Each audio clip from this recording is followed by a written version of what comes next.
नमस्कार. महाराष्ट्रातील तमाम कर्मचारी बंधू आणि भगिनींनो, कर्मचाऱ्यांची थकीत देयके अदा करण्याबाबत अत्यंत महत्त्वपूर्ण परिपत्रक निर्गमित झालेलं आहे. 25/9/2024 रोजी. सविस्तर जाणून घ्या. व्हिडिओ पूर्ण बघा. चॅनलवर पहिल्यांदा असाल तर प्लीज सबस्क्राईब करून बेल बटन दाबायला विसरू नका. या राज्यातील कर्मचाऱ्यांना थकीत देयके शालार्थ प्रणालीमध्ये ऑनलाईन सादर करण्यास मुदतवाढ देण्याबाबत राज्य शासनाच्या शिक्षण संचालनालयामार्फत 25 सप्टेंबर 2024 रोजी अत्यंत महत्त्वपूर्ण शासन परिपत्रक निर्गमित झालेलं आहे.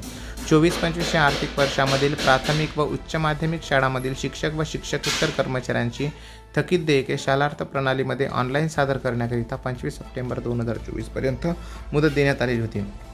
सध्या शालार्थ वेतन प्रणालीमध्ये तांत्रिक प्रकारच्या अडचणी निर्माण झाल्यानं शाळांना थकीत देयके ऑनलाईन सादर करणे शक्य नाही. तसेच शालार्थ प्रणाली बंद असल्याकारणाने थकीत देयके ऑनलाईन फॉरवर्ड करण्यास किमान 1 महिन्याची मुदतवाढ मिळण्याबाबत शिक्षकेतर कर्मचारी, शिक्षक व मुख्याध्यापक संघटनेच्या वतीने विनंती करण्यात आली आहे. त्याचबरोबर काही वेतन पथक कार्यालयाकडून शालार्थ प्रणालीमध्ये तांत्रिक अडचणीमुळे थकीत देयके ऑनलाईन सादर करण्यास मुदतवाढ मिळण्याबाबत विनंती करण्यात आलेली होती.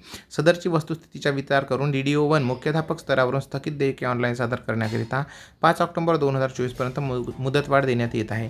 त्यानंतर 2024-25 या आर्थिक वर्षाकरिता थकीत देयके ऑनलाईन सादर करण्याची सुविधा उपलब्ध करून देणे शक्य होणार नसल्याचे नमूद करण्यात आलेले आहे. तसेच थकीत देयके ऑनलाईन सादर करण्याचा टॅब सुविधा तात्काळ उपलब्ध करून देण्यासाठी Shri Pavan Joshi project deal Shalarth system Mumbai यांना सूचित करण्यात आलेलं आहे.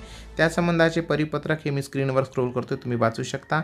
एकमेकाला शेअर करा. आनंदाची बातमी आहे, सगळ्यांची देयके या माध्यमातून निघणार आहेत.